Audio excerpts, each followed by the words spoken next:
Supta Virasana, reclined hero's pose.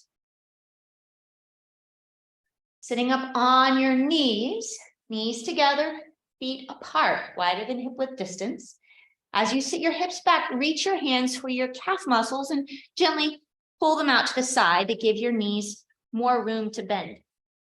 Settling your hips on the floor.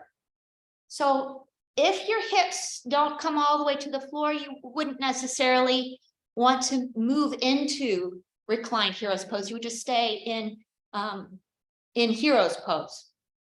But if your hips come all the way to the floor and you feel like there's a capacity to go a little deeper, then you could do reclined hero's pose.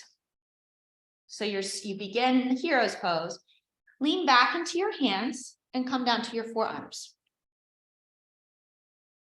From here, you'll pick up your hips and gently tuck the hips under a little bit to readjust the glutes and the hips to allow you to lay back even further if you're able.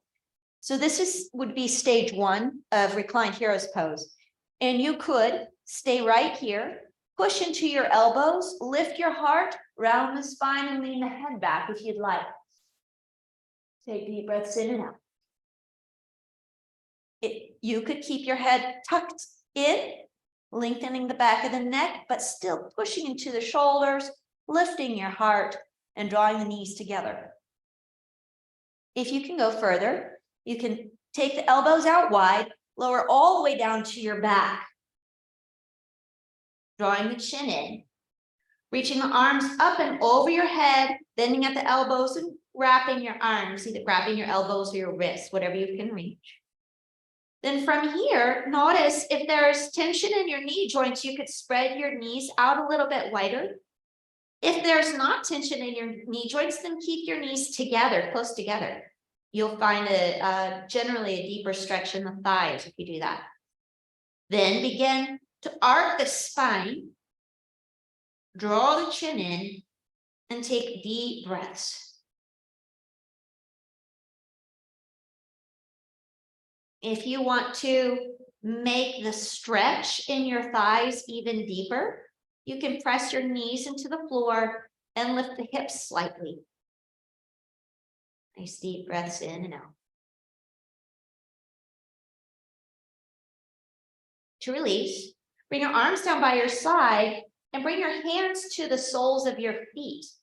Press into your feet and elbows as you come back to your forearms. And then back up to your hands. Slowly, slowly, lean forward, walking your hands and torso back to tabletop. Options to release your knees would be one leg at a time, straighten. For example, straighten your right knee, tuck the toes under, and pump your ankle. A few times. Getting the blood flow to rejuvenate the knee joints that you just put under a pretty big compression.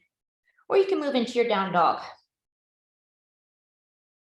And I actually like to do both. When you straighten the leg and pump the ankle, that's a little bit milder and gentler of a counterbalance, a counter stretch for the Virasana. And then moving into a deeper counter stretch would be the down dog.